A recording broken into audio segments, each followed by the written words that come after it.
અને હવે સમાચારમાં આગળ વાત કરીએ ગઢડા જૂના સ્વામિનારાયણ મંદિરના પ્રાંગણમાં જ શું પાપ થઈ રહ્યું છે આ સવાલ એટલા માટે ઉઠી રહ્યો છે કારણ કે જૂના સ્વામિનારાયણ મંદિરના રૂમમાં જ જુગાર રમાતો હતો। જી હા, 2.5 લાખ રૂપિયાના મુદ્દામાલ સાથે 8 જુગારીઓ ઝડપાયા છે। જૂના સ્વામિનારાયણ મંદિરના પાર્ષદ હરિકૃષ્ણ જ રમાડતો હતો જુગાર। પોલીસે જિગ્નેશ કાવઠિયા, રાજેશ સાવલિયા, લાલજી વાઘેલાની અટકાયત કરી છે। સાથે જ પરેશ જોગાણી, કેવલ કાવઠિયા, પંકજ કાવઠિયા, પૂર્વેશ જોગાણીની અટકાયત કરવામાં આવી છે। પોલીસે તમામ શખ્સ વિરુદ્ધ ગુનો નોંધી આગળની કાર્યવાહી હાથ ધરી છે।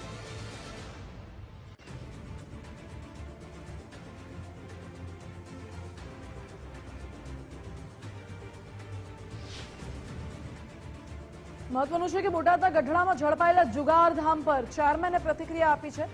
મંદિરના ચેરમેન હરજીવન દાસજી સ્વામીએ આ ઘટનાને વખોડી છે અને તહેવારોમાં ટ્રાફિક હોવાના કારણે હરિભક્તો વ્યવસ્થામાં હતા।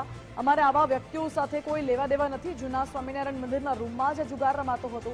આવા લોકો સામે કડક કાર્યવાહી થવી જોઈએ તેવું ચેરમેને કહ્યું છે। 2.5 લાખના મુદ્દામાલ સાથે 8 જુગારીઓ ઝડપાયા હતા। જૂના સ્વામિનારાયણ મંદિરના પાર્ષદ હરિકૃષ્ણ જ જુગાર રમાડતો હતો। પોલીસે તમામ શખ્સ વિરુદ્ધ ગુનો નોંધી કાયદેસરની કાર્યવાહી હાથ ધરી છે। અમારી જાણ બહાર તહેવારના દિવસો, ટ્રાફિકના દિવસો, હજારો લાખો યાત્રાળુઓ આવતા જતા હોય એ બધાની સરભરા વ્યવસ્થામાં અમે હોઈએ, જેનો લાભ લઈ અને આ ઈસમે પોતાના આવાસમાં બારણું બંધ કરીને આ રીતનો જુગાર કરતા હતા। પોલીસની રેડમાં બધું બહાર આવ્યું। પોલીસ સખત કાર્યવાહી કરે, મંદિર પણ આની સામે સંસ્થાકીય પગલાં લેશે। તો બોટાદના ગઢડામાં ઝડપાયેલા જુગારધામનો વિવાદ વકર્યો છે। જુગારધામ પકડાવવા મામલે દેવ પક્ષ અને આચાર્ય પક્ષ સામસામે આવી ગયા છે। દેવ પક્ષ અને આચાર્ય પક્ષના આક્ષેપ પ્રત્યાક્ષેપો શરૂ થયા। આચાર્ય પક્ષના એસપી સ્વામીએ દેવ પક્ષને ચેલેન્જ આપી છે। 3 દિવસની અંદર ગઢડા મંદિર ચોકમાં ડિબેટની ચેલેન્જ આપી। કોણ સાચું કોણ ખોટું જાહેરમાં તેની ચર્ચા કરવામાં આવે તેવું કહ્યું છે। મંદિરના ચેરમેને આચાર્ય પક્ષના એસપી સ્વામી પર આક્ષેપ કર્યા હતા। ઘનશ્યામ વલ્લભદાસજી સ્વામીએ આક્ષેપો પાયા વિહોણા ગણાવ્યા છે અને ઘનશ્યામ વલ્લભદાસજીએ હરિજીવન દાસજી સામે આરોપો લગાવ્યા છે। જુગારમાં પકડાયેલા ભગત સાથે અમારે લેવા દેવા નથી। મંદિરમાં અનેક ઘટનાઓ સ્વામીની મિલી ભગતથી થાય છે તેવો આક્ષેપ કરવામાં આવ્યો। પક્ષનો અમારે તો કઈ લેવા દેવા નથી, પણ કોઈ પણ પક્ષનો હોય તો જવાબદાર માણસે છટકવું ન જોઈએ।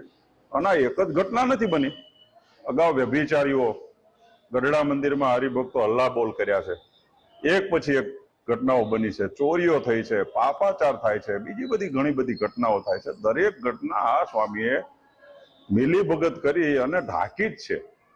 અને છતાંય એને એમ હોય સત્સંગની અંદર હું મારી ખોટી વાત ફેલાવી દઈશ ને આચાર્ય મહારાજને હું હલકા કરીશ, તો મારી જાહેર ચેલેન્જ છે, 3 દિવસની અંદર ગઢડા મંદિરના ચોકમાં હરિજીવન સ્વામી અને એની આખી ટોળી આવે, હું ને એસપી સ્વામી ને અમારું બધું સંત મંડળ અમે ઉભા રહેશું, મીડિયા ને સત્સંગ સમાજને ગામને ભેગા બોલાવી અને અત્યાર સુધીની બનેલી દુર્ઘટનાઓની આપણે જાહેરમાં ડિબેટ કરી દેવી છે।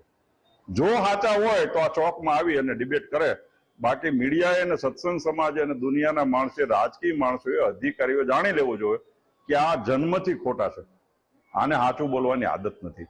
પક્ષનો અમારે તો કઈ લેવા દેવા નથી, પણ કોઈ પણ પક્ષનો હોય। મહત્વનું છે કે જુગાર રમવાના મામલામાં અત્યારે હવે આક્ષેપ પ્રત્યાક્ષેપ થઈ રહ્યા છે। ગઢડા જૂના સ્વામિનારાયણ મંદિરના રૂમમાં જ જુગાર રમવામાં આવતો હતો। જૂના સ્વામિનારાયણ મંદિરમાં જુગાર રમાતો હતો અને આ પ્રકારે આક્ષેપ પ્રત્યાક્ષેપ થઈ રહ્યા છે। ઘનશ્યામ વલ્લભદાસજી સ્વામીએ હરજીવન દાસજી સ્વામી સામે આરોપો લગાવ્યા છે અને ઘનશ્યામ વલ્લભદાસજી સ્વામીએ આક્ષેપો પાયા વિહોણા પણ ગણાવ્યા છે। મહત્વનું છે કે મંદિરના ચેરમેને આચાર્ય પક્ષના એસપી સ્વામી પર આક્ષેપો લગાવ્યા હતા અને આ બાબતે બંને પક્ષ, આચાર્ય પક્ષ અને દેવ પક્ષ સામસામે આવી ગયો છે।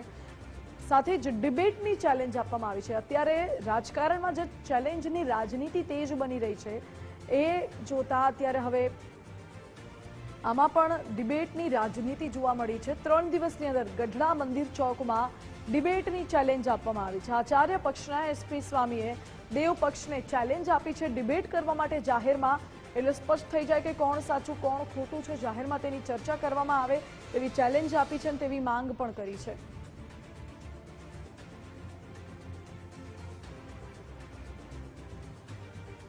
મહત્વનું છે કે પોલીસે આ જુગારમાં 8 લોકોને પકડી પાડ્યા છે, 8 લોકોની અટકાયત કરવામાં આવી છે અને તમામ શખ્સ વિરુદ્ધ ગુનો નોંધી કાયદેસરની કાર્યવાહી શરૂ કરવામાં આવી છે. જૂના સ્વામિનારાયણ મંદિરના પાર્ષદ હરિકૃષ્ણ જ આ જુગાર રમાડતો હતો. જોકે સવાલ એ છે કે આ જુગારીઓને આમંત્રણ આપવામાં આવતું હતું કે પછી જુગારની સાથે સાથે અન્ય આવી કઈ કઈ ગેરકાયદે પ્રવૃત્તિઓ ચાલતી હતી અને શું આ જુગારધામ ચાલતું હતું તો કોઈને ખબર ન હતી કે પછી કોઈની મીઠી નજર કે આશીર્વાદ હેઠળ આ પ્રકારે જુગાર રમાડાતો હતો? એ બધા જ સવાલો ઉઠી રહ્યા છે. કારણ કે જ્યારે પોલીસને ખબર પડી અને પોલીસે કાર્યવાહી કરી તો 2.5 લાખ રૂપિયાના મુદ્દામાલ સાથે 8 જુગારીઓને ઝડપી પાડવામાં આવ્યા છે. એટલે આ તમામ દિશામાં પોલીસે અત્યારે તપાસ તેજ કરી છે. જૂના સ્વામિનારાયણ મંદિરના રૂમમાં જ જુગાર રમાતો હતો. તો કે દેવ પક્ષ અને આચાર્ય પક્ષ હવે સામસામે આવી ગયા છે અને ચેલેન્જની રાજનીતિ આમાં તેજ થઈ છે.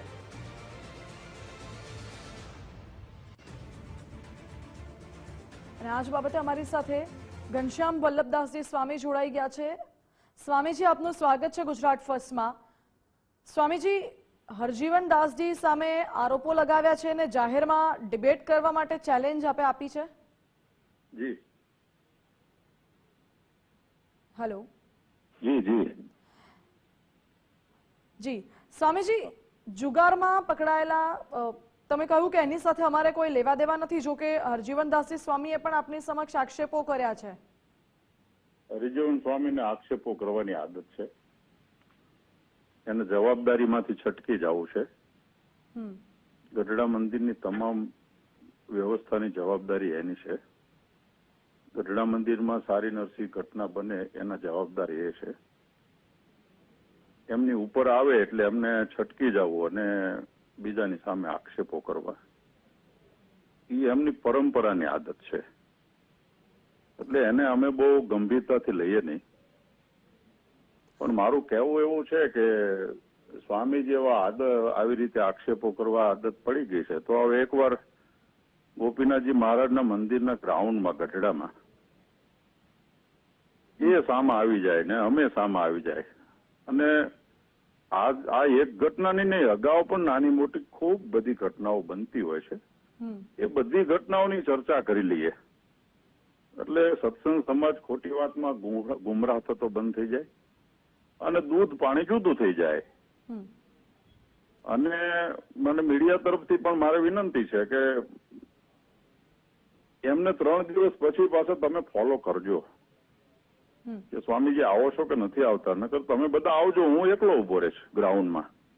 એ નહીં આવે તો તમારા પ્રશ્નોના જવાબ હું આપીશ અને એ સામા આવશે તો સંપ્રદાયનું સારું થાય, સંપ્રદાયનું શુદ્ધિકરણ થાય, સંપ્રદાયમાં જે હારી મોળી ઘટનાઓ બની છે એનું મંથન થાય અને સત્સંગ સમાજને સાચી વાત જાણવા મળે. એના માટે અમારી તૈયારી છે. પણ દરેક વખતે જયારે જયારે ચેલેન્જ આપી ત્યારે એ ભાગ્યા છે કાયમને માટે. હજી ફરી એકવાર હું એમને ચેલેન્જ કરું છું. ગઢડા મંદિરમાં જ રહું છું, ગોપીનાથજી મહારાજની સન્મુખ જ રહું છું, કાયમ અમે જોડે ભેગા. અને કોઈ વ્યક્તિ મંદિરની અંદર કોણ છે કરે છે એ મહત્વનું નથી. મહત્વનું એ છે કે ન થવું જોઈએ, આવી ઘટના બનવી જ ન જોઈએ. ગઢડા મંદિરમાં ઠેક ઠેકાણે સીસીટીવી કેમેરા છે, તમારી અડધા ફોને પોલીસના 5 વાહન આવી જાય છે. કોઈ હરિભક્તો તમારી ખોટી વાત છે એની રજૂઆત કરવા માટે આવે તો પણ તમે પોલીસને લાવીને એના ઉપર ફરિયાદો સાચી ખોટી કરો છો, પકડાવી દો છો.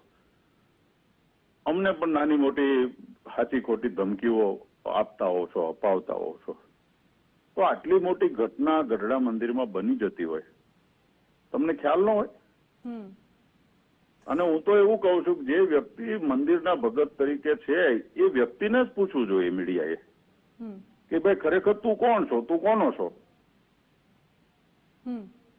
જે વ્યક્તિ પીડિત છે અથવા તો જેના ઉપર આક્ષેપ છે અથવા તો જેને આ દુષ્કૃત્ય કર્યું છે અને આવા દુષ્કૃત્ય કરતા હોય એને મંદિરમાં રહેવા જ ન દેવા જોઈએ. પછી જુગારની વાત નથી, વ્યભિચારની વાત છે, બીજી બધી ઘણી બધી ઘટનાઓ છે. સમજો, તમે તો બધા મીડિયાથી બધા જાણકાર છો. અચ્છા, અને ગુજરાત ફર્સ્ટે બહુ જબરદસ્ત મુદ્દો ઉઠાવ્યો જ તો એ વખતે. પેલા 2 છોકરાઓ હતા આપણા ગુજરાત ફર્સ્ટમાં, નામ હું ભૂલી ગયો. હા, અને બધું તમારે તો બધું જાણકાર છે.